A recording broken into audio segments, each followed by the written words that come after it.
आज दिनांक 11 ऑक्टोबर. आजच्या प्रवचनाचा विषय: भगवंताजवळ वास ठेवल्यावर वासना राहतच नाही. एखादा मनुष्य दुष्ट निघाला तर मागल्या जन्मी तो कसा असेल असं आपण म्हणतो, पण हे बरोबर नाही. मनुष्याला वासनेनेच जन्म येतो, कर्माने नाही. म्हणूनच कर्म टाळायचे नसते, त्याच्या मागची वासना टाळावी लागते. कर्म हे केव्हाही बाधक ठरत नाही, तर कर्माचा हेतू बाधक ठरतो. अधिकाऱ्यापुढे शिपाई चालतो आणि कैद्याच्या पुढेही चालतो, परंतु यामध्ये जो फरक आहे तोच संताच्या आणि आमच्या वासनेत आहे.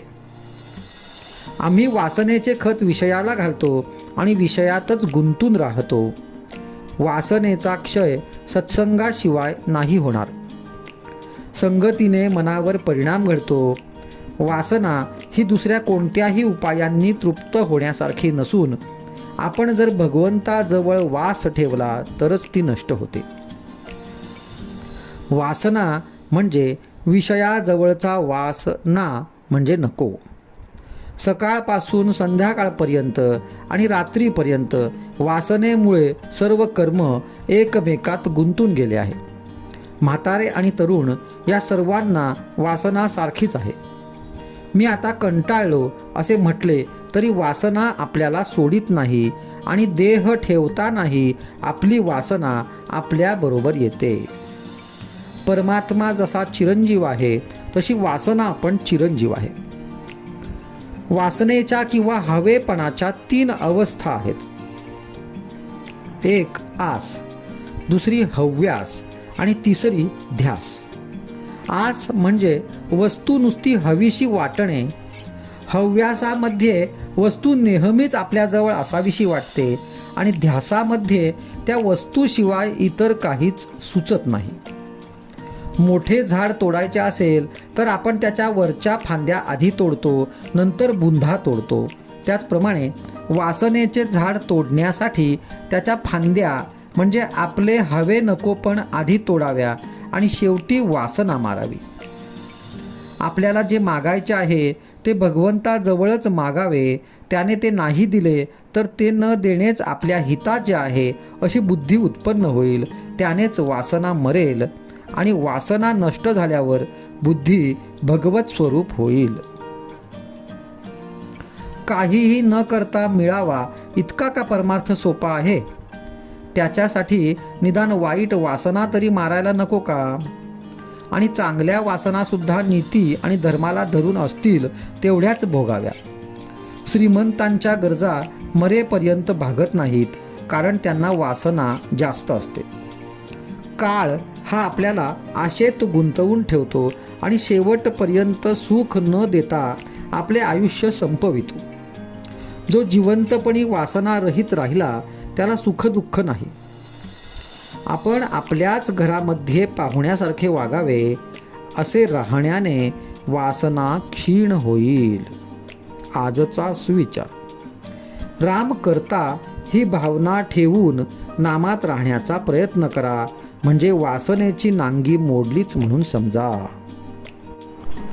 आज दिनांक 12 ऑक्टोबर. आजच्या प्रवचनाचा विषय: वृत्ती भगवंतमय होणे याचेच नाव भक्ती. भगवंतापासून पंचमहाभूते निर्माण झाली आणि तसे बघितले तर सर्व चमत्कार भगवंताच्या सामर्थ्याने पंचमहाभूतांचेच असतात. भगवंताच्या ठिकाणी जे जे आहे ते ते सर्व आपल्या ठिकाणी आहे. भगवंत हा जगाचा मालक आहे. त्याच्या सत्तेने सर्व व्यवहार घडतात. आपण जीव त्यांचा अंश आहोत. म्हणून आपण कर्तव्य करावे आणि फळ भगवंताच्या इच्छेवर सोपवावे. आता प्रश्न असा आहे की सर्व गोष्टी जर भगवंताच्या इच्छेने घडतात तर माझी इच्छा ही भगवंतच उत्पन्न करतो, आणि असे जर आहे तर मी माझी इच्छा का मारावी? अगदी बरोबर आहे. रात्री अंधार पडतो त्याला कारण कोण? त्याला कारण सूर्य. कारण सूर्य मावळला की अंधार पडतो. याचा अर्थ असा की ज्याप्रमाणे प्रकाशाचे कारण सूर्य आहे त्याचप्रमाणे अंधाराचे कारण पण सूर्यच आहे. फरक इतकाच की प्रकाशाचे कारण तो असणेपणाने आहे आणि अंधाराचे कारण तो नसणेपणाने आहे. हे जसे खरे तसे माझ्या इच्छेचे कारण सुद्धा भगवंतच आहे, पण तो नसणेपणाने कारण आहे इतकेच. सारांश, भगवंताचा विसर पडला की माझी इच्छा जन्म पावते. म्हणून ज्याला भगवंत हवा असेल त्याने त्याचे स्मरण करावे आणि आपली इच्छा त्याला अर्पण करावी. आपली देहबुद्धी नष्ट झाली की भगवंत ओळखता येतो. ज्याप्रमाणे इमारतीचा नकाशा कागदावर असतो त्याचप्रमाणे सगुण मूर्ती हेच आपले परब्रह्म. एकदा नकाशावर पक्का झाल्यावर मगच इमारत बांधणे जड जात नाही. सगुण मूर्तीचे ध्यान करावे. ब्रह्म निराकार आहे, त्याला आकारात आणणे ही चूक आहे असे कुणी कुणी म्हणतात. पण मी स्वतः जिथपर्यंत आकारात आहे तोपर्यंत सगुण मूर्तीचे पूजन आवश्यकच आहे. मी रामाचा आहे म्हणजे मी ब्रह्म आहे असे म्हणणे होय. तदाकार वृत्ती होणे याचे नाव अनुसंधान आणि अनुसंधानाने वृत्ती भगवंतमय होणे याचे नाव भक्ती. ब्रह्म सत्य आणि जग मिथ्या याचा थोडक्यात अर्थ म्हणजे जग जसे आहे तसे आपण समजतो तसे ते नाही. अंतर्बाह्य परमात्मा दिसू लागणे हेच भक्तीचे लक्षण आहे. याकरिता आपल्या कृतीकडे भगवंत पाहतो ही जाणीव नेहमी कायम ठेवावी. भगवंतापासून मी दूर आहे ही भावनाच मनात आणू नये. भगवंताच्या प्राप्तीकरिता देहाचा सांभाळ करावा. मन रामाकडे गुंतलेले असले म्हणजे देहाचा विसर पडतो. म्हणून नामस्मरणाच्या योगाने मन भगवंताच्या ठिकाणी विलीन करावे हेच परमार्थाचे सर्व सार आहे. आजचा सुविचार. वेदांती ज्याला ब्रह्म असे म्हणतात त्यालाच भक्त नाम असे म्हणतात. आज दिनांक 13 ऑक्टोबर. आजच्या प्रवचनाचा विषय निष्ठा बलवत्तर असावी. पोथीची समाप्ती झाली म्हणजे ऐकण्याचे संपून कृतीत उतरविण्याची वेळ आली असे समजावे. पोथी ऐकण्याचा मोबदला पुराणिकाला पैका दिल्याने मिळत नाही. तो असा असावा की दोघांचेही कल्याण होईल. भगवत भक्ती करणे हा खरा मोबदला आहे. जगात अशा कितीतरी गोष्टी आहेत की त्यांचे ज्ञान आम्हाला होत नाही, पण म्हणून आपण काही त्या खोट्या नाही मानित. आपण आपल्या तुटपुंज्या ज्ञानाचाही अभिमान धरतो, हे चुकते आपले. भगवंताने ज्ञान दिले आणि आम्ही त्याचा अभिमान धरू लागलो तर हातात तरवार दिल्यावर शत्रूचे शीर कापण्याऐवजी आपलीच मान तोडल्यासारखे झाले. ज्या विद्येने स्वतःचे हित कळत नाही ती विद्या नसून अविद्याच होय. जे खरे नाही ते खरे आहे असे वाटणे हे अज्ञान होय. अविद्या आणि अज्ञान दोन्ही सारखेच. परमात्म्याच्या स्वरूपाविषयी आपण संशय घेतो हे आपले अज्ञानच होय. देव आपल्याला आणि आपल्या कृतीला पाहतो ही जाणीव असणे म्हणजेच ज्ञान होय.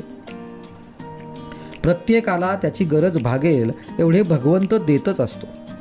म्हणून आहे त्यात समाधान ठेवावे. ज्याचे समाधान भगवंतावर अवलंबून आहे त्याचे समाधान कोणत्याही परिस्थितीत टिकेल. आपली निष्ठा अशी बलवत्तर असावी की तिच्यामुळे आपले समाधान राहील. हरिश्चंद्र, प्रल्हाद वगैरे मोठमोठ्यांचा किती छळ झाला, पण त्यांची निष्ठा अति बलवत्तर असल्याने ते त्या छळातून सुखरूप पार पडले. परिस्थिती सारखी बदलत असते, म्हणून जे फळ आपण आज मागतो ते बदललेल्या परिस्थितीत सुखाचे होईलच याची खात्री नाही. म्हणून जे फळ मिळेल त्यात समाधान मानावे. गीतेत असे सांगितले आहे की सर्व धर्म सोडावेत पण भगवंताला शरण जावे. पण ते न करता आपण विषयालाच शरण जातो, त्याला काय करावे?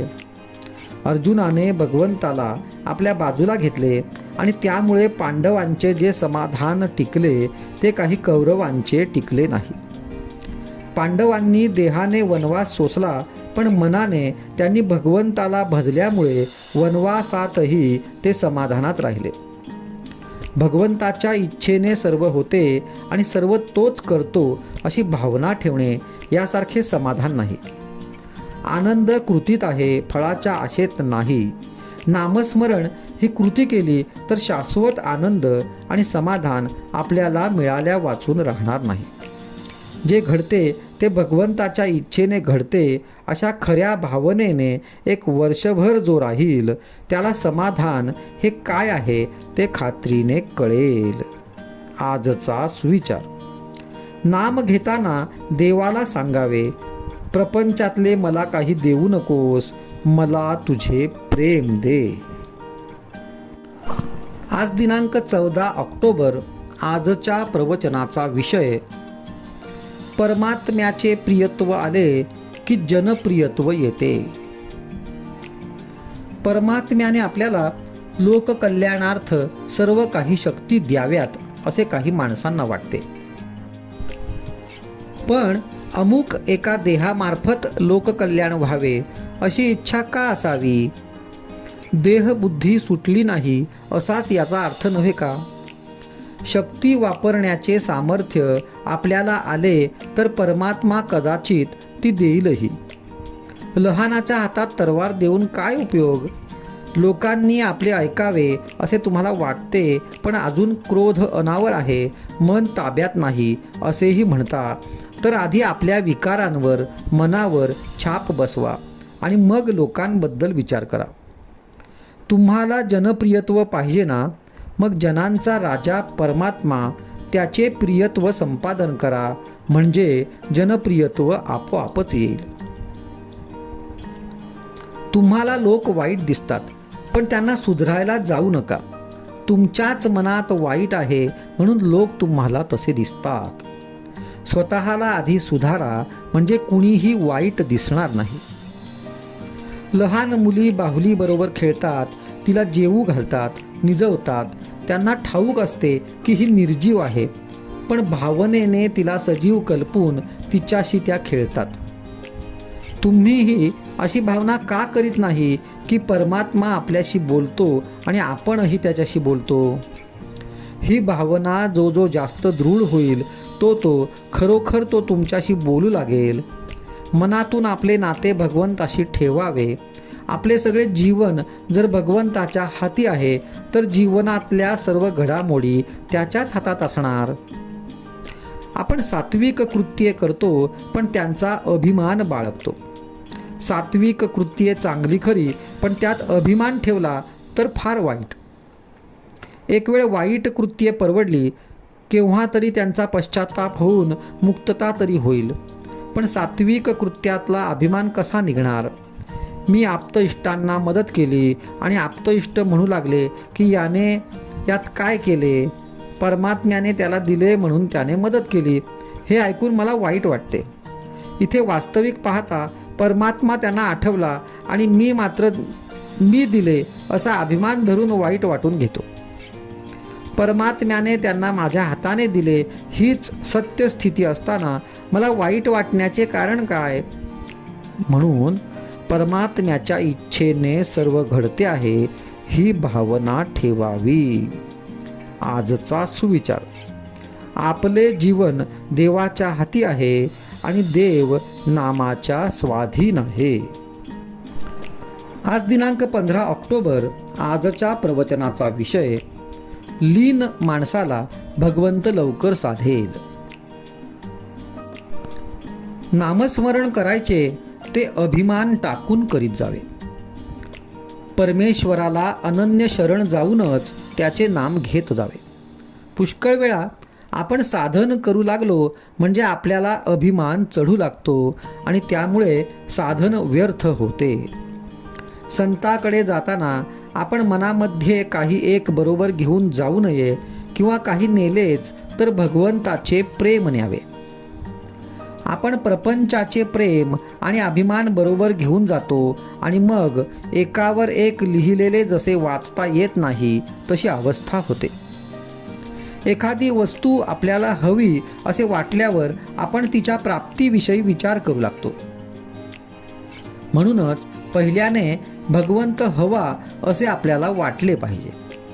त्यानंतर त्याच्या प्राप्तीच्या साधनांचा अभ्यास करायला पाहिजे. हा अभ्यास मनाच्या कष्टाचा आहे. क्रोधाला बाहेर येऊ देण्यापेक्षा क्रोध गिळणे यात जास्त श्रम आहेत. असे करण्यामध्ये आज कष्ट आहेत हे खरे, पण पुढे मात्र सुख आहे हे निश्चित. वागण्यात, बोलण्यात आणि चालण्यात आपण सावधगिरी बाळगावी, नको ते टाळावे.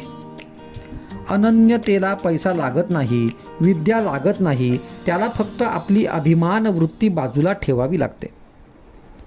भगवंताचे होण्यासाठी अंगी लीनता आलीच पाहिजे. लीन माणसाला भगवंत लवकर साधेल. लीनतेमध्ये बाकीचा विसर पडून भगवंत तेवढा शिल्लक राहतो. जो वृत्तीने लहान आहे त्याला भगवंत लवकर वश होतो. मनुष्य मोठा असून लहानासारखा वागला तर ते फार चांगले असते.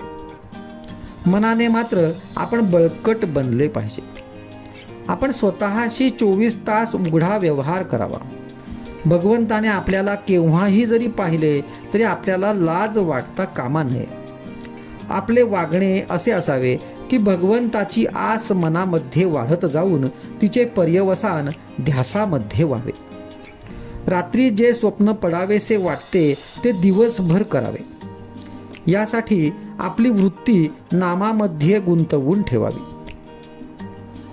असावे सर्वात पण नसावे कोणाचे, अशा वृत्तीने जो राहील त्याला लवकर परमार्थ साधेल. देहाच्या उपचारांना जो भुलतो तो भगवंताला अगदी विसरलेला असतो. पण ज्याचे अनुसंधान मजबूत असते त्याला जगातल्या ऐश्वर्याची किंमत नसते. पैशाची वासना आणि लौकिकाची लालसा माणसाला भगवंतापासून दूर नेतात. त्यांच्या तावडीत सापडता कामा नये. लोकेशणा आणि धनेच्छा या दोन्ही गोष्टींचा संबंध प्रपंचात वावरत असताना येणारच. तो टाळता येणे कठीण आहे, पण ज्याला भगवंताचे प्रेम पाहिजे आहे त्याने त्यांचा गुणधर्म ओळखून त्यांना वापरावे, म्हणजे त्यांच्यापासून उत्पन्न होणारे दोष त्याला बाधणार नाहीत. आजचा सुविचार. अभिमान रहित जावे रामाला शरण, त्यानेच राम आपला होईल जाण. आज दिनांक 16 ऑक्टोबर. आजच्या प्रवचनाचा विषय परनिंदा व विद्येचा अभिमान माणसाला भगवंतापासून दूर नेतात. परनिंदा करण्यासारखे पाप नाही. निंदेची सवय फार वाईट असते. तिच्यामुळे आपले स्वतःचेच नुकसान होते. दुसऱ्याला दुःख व्हावे म्हणून माणूस परनिंदा करतो, पण ती ऐकायला तो हजरच कुठे असतो. म्हणजे मग आपण यात काय साधले? निंदेमुळे आपलेच मन दूषित होते.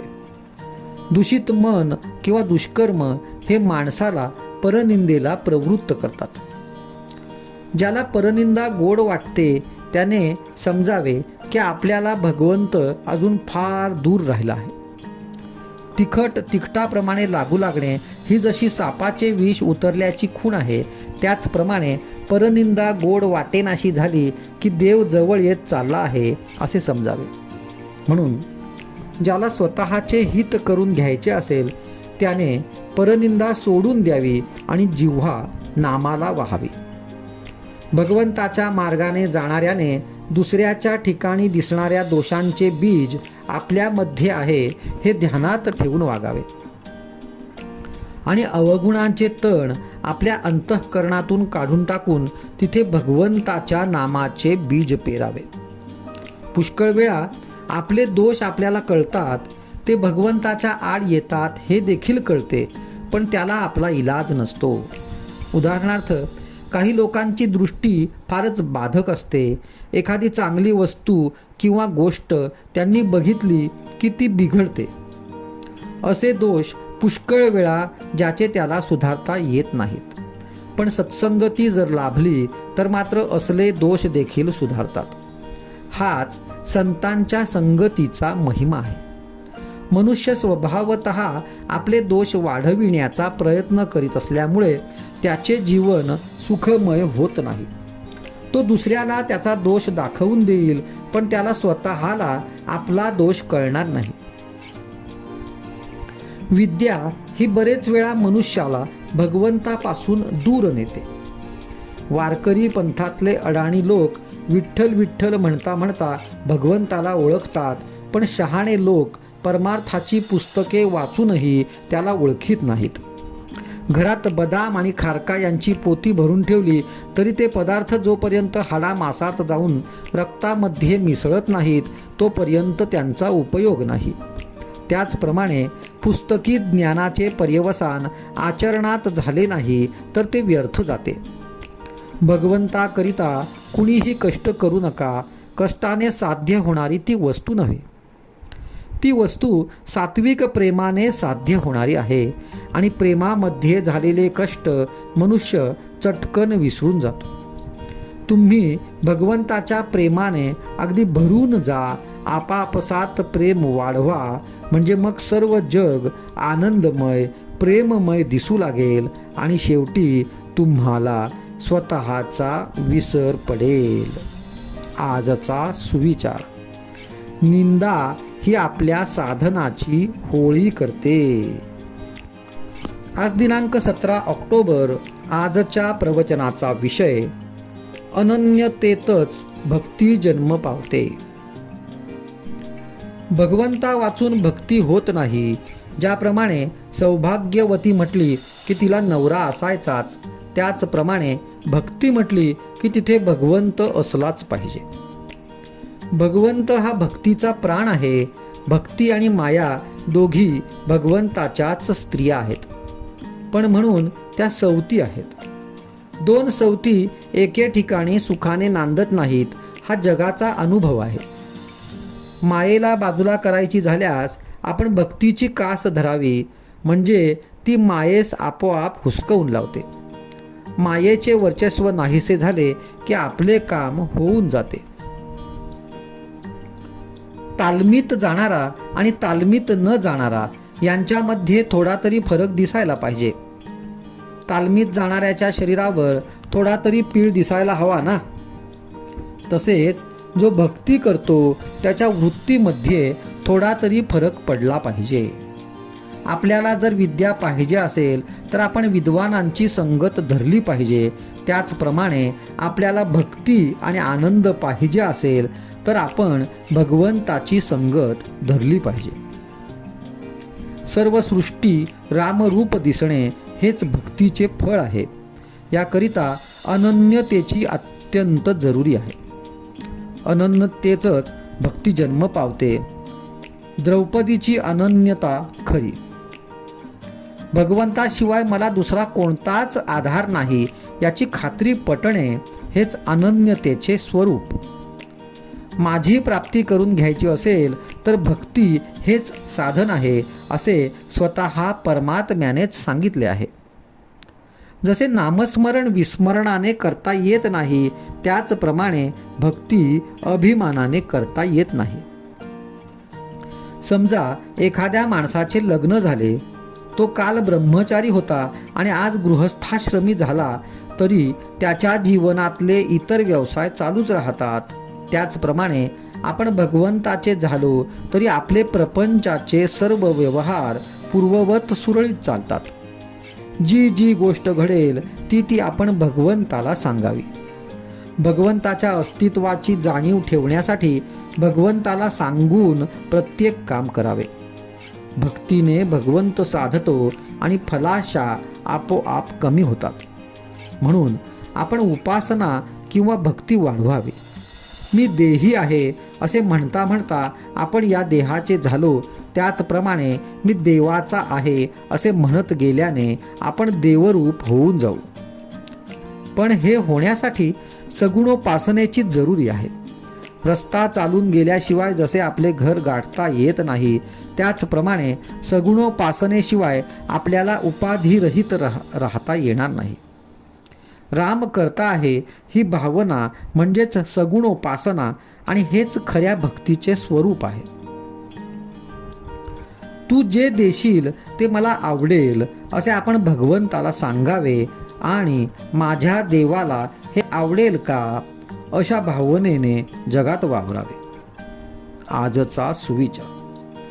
घडणारी प्रत्येक गोष्ट भगवंताच्या इच्छेने घडते अशी भावना कायम ठेवणे म्हणजेच भक्ती करणे होय. आज दिनांक 18 ऑक्टोबर. आजच्या प्रवचनाचा विषय भगवंताच्या प्राप्तीची साधने. भगवंत आणि आपण यांच्यामध्ये अभिमानाचा पडदा आहे, हा दूर झाला म्हणजे आपल्याला भगवत प्राप्ती झाली. हा दूर व्हायला अनेक मार्ग आहेत. कर्ममार्ग, हठयोग, राजयोग वगैरे मार्गांनी हा तितका लवकर दूर होत नाही, उलट क्वचित प्रसंगी वाढतोही. भक्ती मार्ग सोपा आहे. भक्ती म्हणजे भगवंताला अभिमानरहित अनन्य शरण जाणे, भगवंताचे होऊन राहणे, भगवंताशिवाय दुसरे काहीच न दिसणे, सर्वत्र भगवत प्रचिती येणे. अशी भक्ती प्राप्त होण्याचा मार्ग म्हटला म्हणजे सर्व कर्तृत्व भगवंताकडे देणे, सर्व त्याच्या इच्छेने चालते आहे असे मानणे आणि आपली प्रत्येक क्रिया त्याला समर्पण करणे. असे केल्याने आपला अभिमान लवकर नाहीसा होतो. हे साधत नसेल तर गुरु आज्ञेत राहणे म्हणजेच आपला मान, अभिमान, शहाणपण हे सर्व गुंडाळून ठेवून गुरु सांगतील तसे सबब न सांगता वागणे. हेही साधत नसेल तर संतांजवळ नुसते पडून राहणे. त्यांच्या सांगण्याने, सहवासाने अभिमान हळूहळू कमी होतो. भक्ती 2 प्रकारांनी उत्पन्न करता येते. पहिला प्रकार म्हणजे सर्व सोडून लंगोटी लावून भगवंता तू मला भेटशील तेव्हाच मी उठेन अशा निग्रहाने बसणे. हा मार्ग कठीण आहे, प्रापंचिकाला हा साधणार नाही. दुसरा प्रकार म्हणजे सहवासाने भक्ती उत्पन्न करणे. भगवंताचे गुणवर्णन वाचणे, त्याचेच गुण श्रवण करणे, त्याच्या दर्शनास जाणे, प्रत्येक कृत्य भगवंताकरिता करणे, प्रत्येक कृत्यात त्याचे स्मरण ठेवणे, असा त्याचा अखंड सहवास ठेवावा. म्हणजे भगवंताच्या ठिकाणी प्रेम उत्पन्न होते. विषयाकरिता केलेली भगवत भक्ती ही खरी भक्ती होऊ शकत नाही. भगवत सेवा निष्काम पाहिजे, कारण भक्ती म्हणजे संलग्न होणे. मी विषयाशी संलग्न असतो तेव्हा ती विषयाची भक्ती होते, भगवंताची नाही. तेव्हा आपण करतो ही भगवंताची सेवा नसून विषयाची सेवा होते हे ठरल्यासारखे झाले. म्हणजे मी विषयाचाच गुलाम झालो. विषयांचा गुलाम होऊन मी विषय कसे भोगणार? मालक होऊन विषय भोगावेत. संत, भगवंत हे निरतिशय सुख देणारे आहेत. त्यांच्याजवळ विषय मागणे म्हणजे रामाजवळ भिक्षेचे फडके मागण्या इतकेच वेडेपणाचे नव्हे का? आपण सेवेचे फळ मागून भगवंताला मात्र दूर करतो. भगवंताची प्राप्ती हेच आपल्या जीवनाचे ध्येय ठरवून आपण नेहमी त्याच्या भोवती फिरत असावे. भगवंतामध्ये जे मिसळतात ते परत येत नाहीत हे लक्षात ठेवावे. आजचा सुविचार. भगवंताच्या प्राप्तीच्या आड येणारे नाहीसे व्हावे म्हणून तळमळणारा जो असतो त्याचे साधन बरोबर चाललेले असते. आज दिनांक 19 ऑक्टोबर. आजच्या प्रवचनाचा विषय संस्कार कर्मांचा मूळ हेतू. धार्मिक संस्कार फार चांगले असतात, कारण त्यांनी आपल्या मनाला वळण लागते. प्रत्येक धर्मामध्ये संस्कार असतातच. ज्या मनुष्याला संस्कार नाही तो कोणत्याच धर्माचा नाही, मग तो आस्तिक असो वा नास्तिक असो. खरे म्हणजे कोणतेच कर्म यथासांग घडत नसते, पण त्यातल्या त्यात संस्कार कर्म मनुष्याने शास्त्राप्रमाणे करावे. त्यामध्ये जिथे कमी पडेल तिथे भगवंताचे स्मरण करावे, कारण भगवंताची श्रद्धा वाढावी हाच संस्काराचा मूळ हेतू आहे. संस्कार करीत असताना जरूर असलेला धार्मिक विधी तर करावाच, पण ज्यांना आपल्याविषयी प्रेम आहे असे आणि आपल्याला ज्यांच्याविषयी प्रेम आहे असे जे लोक आहेत त्यांना जेवायला बोलवावे. लौकिक मात्र वाढवू नये. वाईट ते सोडणे आणि चांगले ते धरणे हाच संस्काराचा मुख्य हेतू. संस्कार हे भगवंताचे स्मरण करून देतात. समाज हा बंधनाशिवाय राहूच शकत नाही, आम्हाला बंधने नकोत असे म्हणणारे लोक वेडे आहेत.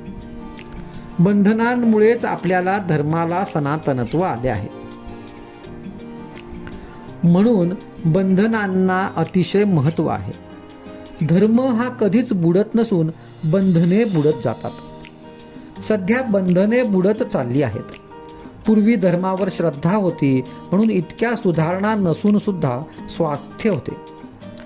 पण आज बाहेरच्या जगात पुष्कळ सुधारणा झाल्या तरी त्या सुधारणांना धर्माचा पाया नसल्यामुळे मानवाला स्वास्थ्य नाही. अलीकडे काही लोक असे म्हणतात की समाज जसा बदलेल तसे नीतीचे नियम बदलायला पाहिजेत. पण अध्यात्मविद्या असे सांगते की नीतीचे नियम कायमच आहेत. ते न बदलता माणसाने स्वतःलाच बदलले पाहिजे. एखाद्या समाजाचा पाया बौद्धिक असू शकेल किंवा पैसा असेल, पण ज्या समाजाचा पाया धर्म आहे त्या समाजालाच खरे समाधान लाभेल. धर्म म्हणजे एका अर्थाने व्यवस्थितपणाच होय. धर्म वस्तू जाताला संस्काराच्या रूपाने नीट धरून ठेवतो. व्यवहारामध्ये ज्याचा उपयोग करता येतो तोच खरा वेदांत होय, आणि जो परमार्थाला उपयोगी पडतो तोच खरा योग्य व्यवहार होय. भगवंत आम्हाला हवा आहे असे म्हटले तरी जग आमच्या आड येत आहे असे आम्हाला वाटते. जग आडवे काय येते तर जगाशी आमचे स्वार्थाचे संबंध आहेत म्हणून. जगाशी वागताना आम्हाला निस्वार्थीपणाने व्यवहार करण्याची सवय नसल्याने जगाचा मोह आम्हाला सुटत नाही. हे सर्व नाहीसे होण्यासाठी आम्ही निस्वार्थी बनणे खरोखर आवश्यक आहे. त्यासाठी आम्हाला आमचे मन ताब्यात ठेवता आले पाहिजे, आणि त्याकरिता नाम हेच साधन आहे. जन्माला येऊन काही करणे असेल तर भगवंताला न विसरता कर्मे करावी म्हणजे झाले. आजचा सुविचार. नामात जो प्रपंच करील त्याचाच प्रपंच पूर्णत्वाला जातो. आज दिनांक 20 ऑक्टोबर. आजच्या प्रवचनाचा विषय भगवंताला होता अर्पण, तेथे सुखदुःखाचे नाही कारण. सर्वस्वी व्हावे रामास अर्पण, हाच उपाय सांगती साधुजन. रामास अर्पण व्हावे कोण्या रीती, त्याचा मार्ग सज्जन सांगती. प्रथम राखावे भगवंताचे अधिष्ठान, तेथे प्रयत्नांचा उगम. अखंड राखावे अनुसंधान, येणे कर्म होईल सहज रामार्पण. उपास्य देवतेची करावी आठवण, मनाने जावे त्यास शरण. सद्गुरुशी झाला जो अनन्य, त्यास दुजे करणे नाही अन्य. सद्वृत्ती सद्गुण दुर्गुणादी विकार, हे सर्व करावे रामार्पण. त्यानेच रामाचे होऊन राहणे जाण. राजापोटी पुत्र जन्मा आला, राजपद हाती चालत आले त्याला. तैसे आपण व्हावे रामार्पण, विषयाचा न लागे तेथे लाग जाण. मनाने भगवंतास जावे शरण, व्यवहारात दक्षता ठेवावी आपण. अनन्य व्हावे रामास शरण, तुझे वीण नाही मानणे काही अन्य. ठेवावा सदा मनी ध्यास, दया येईल रामरायास. जेव्हा मनासकट देह केला अर्पण, मग मरणाच्या भयाचे काय कारण. परमार्थाचे मुख्य साधन, शक्यतो न चुकू द्यावे अनुसंधान. मुखी करावे नामस्मरण, हृदयी भगवंताचे ध्यान. या वीण नाही दुजा उपाय जाण. सर्व काही करीत जावे, परी व्यवहारी न गुंतावे. ऐसे रहावे प्रपंचात, जसा पाहुणा वागे जगात. बाह्यसृष्टी विषयाकार तेथे मन न गुंतू द्यावे जाण. देह लावावा प्रपंची मन लावावे रामचरणी. लोभ्याचे चित्त पैशावरी परिव्यवहार जैसा करी तैसे मन ठेवावे रामावरी प्रपंचात असावी हुशारी. चित्त एकाग्र न व्हायला कारण विषय मानला आपला जाण. घार फिरते आकाशात तैसे चित्त राहते विषयात. म्हणून दृष्टी ठेवावी त्याचेवर जे स्वाभाविक आहे स्थिर. एकाग्रतेस करणे साधन त्याला करणे जरूर नामस्मरण. एकाग्रतेस उपाय एकच जाण नामी प्रेमा ठेवा पुरा. निश्चितपणा राखावा साधनात जोर आणावा. विषयापासून निवृत्ती जडावी नामाची प्रीती त्याला दूर नाही रघुपती. व्यवहारात असावी दक्षता परी राम चिंतित जावा सदा. प्रपंचात असावे लक्ष तरी त्याचा चित्ती घेऊ नये पक्ष. परमात्म्याने जे जे दिले ते ते त्याचे म्हणून सांभाळणे भले. मुलाबाळांचे करावे जतन रामाने दिलेले हे जाणून. त्यांच्या लोभात न गुंतवावे चित्त हाच परमार्थ सत्य. सर्व काही करावे मीपणाने न राहावे. रामसेवा रामासाठी न जाणावी विषयासाठी. प्रपंच न मानावा सुखाचा तो असावा कर्तव्याचा. सदा रहावे सावचित्त मनाने भजावा भगवंत. आजचा सुविचार. जे जे काही माझे ते ते जाणावे रामाचे. राम त्यास सांभाळिता काळजीस कारण उरले नाही आता.